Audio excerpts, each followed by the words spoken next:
राघवपुर नाम के गांव में एक रमेश नाम का आदमी अपने परिवार के साथ रहा करता था। उसकी फूलों की खेती का व्यवसाय था। वो जो भी बीज लेकर जाता उसे वो उगाकर उसके पौधे बना देता था। ये देख सभी घर वाले उस पर बहुत खुश थे। एक दिन रमेश का मित्र समर वहाँ आता है और रमेश से, रमेश, इस साल भी तुमने फूलों की खेती की है। इस साल तुमने नया क्या लगाया है खेती में? मैंने इस साल ट्यूलिप्स के भी फूल लगाए हैं। देखते हैं कैसे आते हैं। मेरे हाथ से कोई बीज लगाया और उसे फूल नहीं आया, ऐसा कभी हुआ है क्या? हाँ, ये बात तो सच है रमेश, तुम्हारे हाथ में जादू है।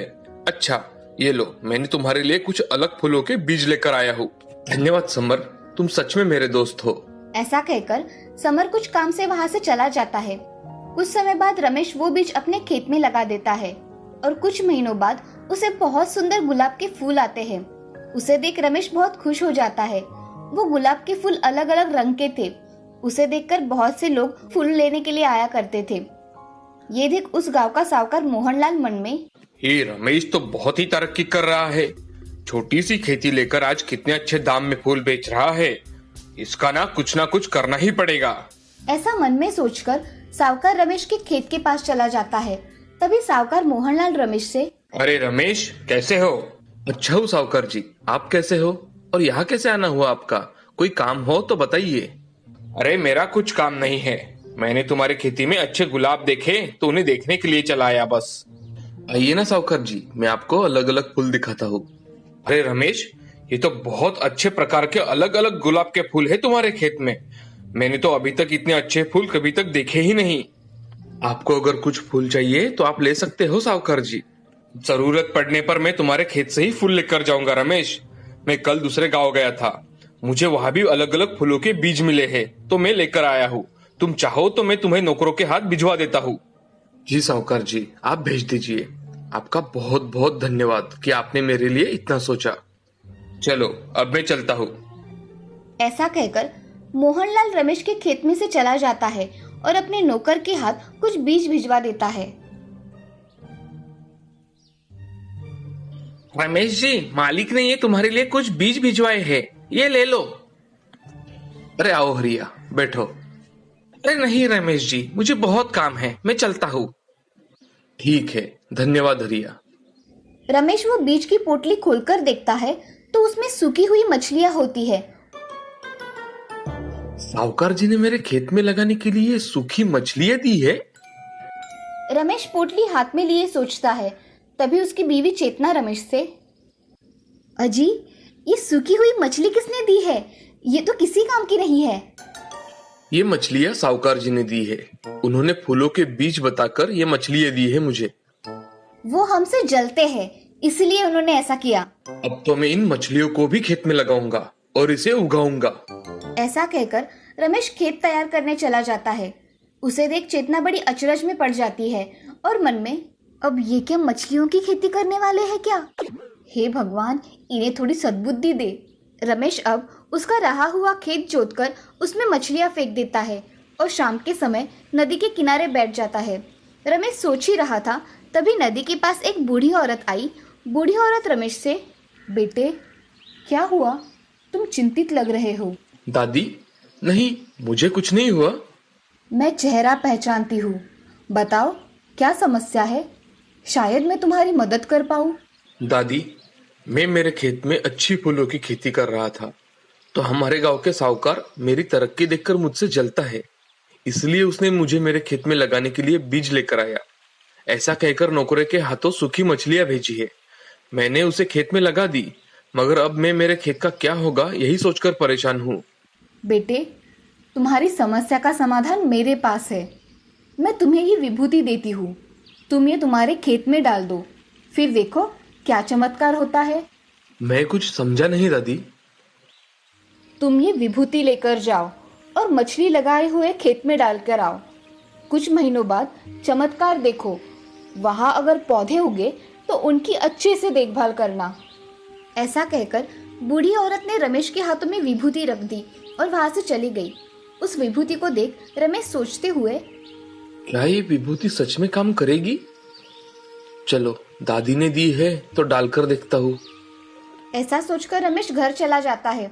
घर जाकर चेतना और रमेश दोनों खाना खाकर सो जाते हैं। अब अगले दिन रमेश उठकर खेत में जल्दी चला जाता है और खेत में दादी ने दी हुई विभूति डाल देता है। कुछ दिन ऐसे ही बीत जाते हैं। कुछ दिनों बाद खेतों में छोटे छोटे पौधे उगकर आते हैं। वो देख रमेश बहुत खुश हो जाता है और अपनी पत्नी चेतना से, अरे ये देखो, मैंने दादी की बात मानकर इस खेत में विभूति डाल दी थी और आज देखो उस खेत में छोटे छोटे पौधे उग कर आए हैं। हाँ, आप सच कह रहे हैं, उस बूढ़ी दादी ने हमारी बहुत मदद की है। ऐसा कहकर रमेश अपने खेती का अच्छी तरह से ध्यान रखा करता था।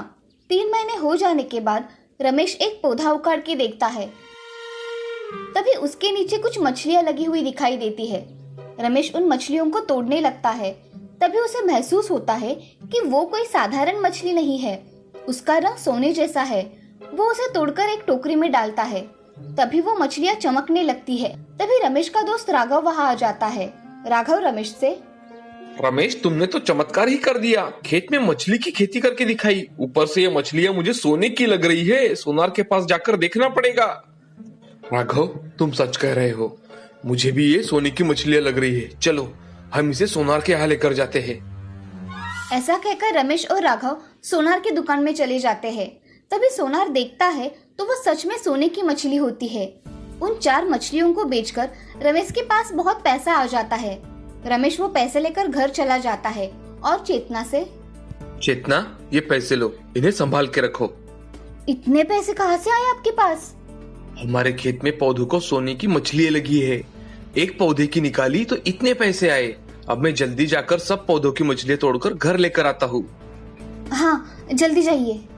हाँ। ऐसा कहकर रमेश खेत में चला जाता है और खेत में जाकर सारे खेत की मछलियां निकाल लेता है और एक ट्रक में भर के अपने घर लेकर आता है। घर लाते ही रमेश अच्छा घर बनवाता है और जरूरत की कुछ चीजें खरीद लेता है। अब रमेश गांव में जरूरतमंदों की मदद कर दिया करता था। ये बात तो जैसे पूरे गांव में फैल गई और साहूकार मोहनलाल मन ही मन बहुत दुखी हुआ। वो मन में, मैंने उसका बुरा करने के हेतु ऐसा किया था, मगर उसका नसीब इतना अच्छा है कि सोने की मछलियां खेत आ गई। ऐसा सोचकर वो बहुत दुखी होता है। इधर रमेश सारे गांव वालों को कुछ पैसे बांटकर उनकी तकलीफें दूर करने की कोशिश करता है। अब मोहनलाल के दिमाग में एक अच्छा विचार आता है। वो सारे गांव वालों से कह देता है कि, सुनो गांव वालों, रमेश को मछली उगाने के बीज मैंने ही दिए थे, जिसको चाहिए वो लेकर जाओ। ऐसा कहकर मोहनलाल बहुत सारी सूखी मछली खरीद लेता है और गांव वाले भी मोहनलाल से सूखी मछली खरीद कर अपने खेतों में डालने लगे। मगर कुछ दिनों बाद खेतों में से बहुत बदबू आने लगी। एक भी पौधा नहीं उगा। अब सब लोग समझ गए थे कि मोहनलाल ने उन्हें फंसाया है। सभी लोग उसके घर पे चले जाते हैं और, अरे मोहनलाल जी, हमें हमारे पैसे वापस चाहिए। अरे क्या हुआ है, आज अचानक तुम्हें सबको पैसे चाहिए? आपने हमें फंसाया है, हमारे खेतों में एक भी पौधा नहीं आया है, बहुत बदबू आ रही है हमारे खेतों में, और हमें हमारे पैसे लौटा दीजिए। मैं ऐसे कैसे आपके पैसे वापस कर दूं? फिर हम सब आपको पुलिस स्टेशन लेकर चलते हैं।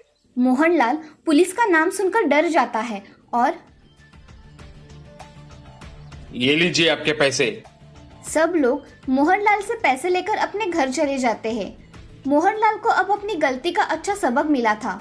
वो फिर से कभी भी लोगों को फंसाया नहीं करता था और रमेश भी गांव वालों की मदद करता था। इस कहानी से हमें ये सीख मिलती है कि जिंदगी में कितनी भी कठिन परिस्थिति आए, उसका डटकर सामना करना चाहिए और हमेशा दूसरों की मदद करनी चाहिए।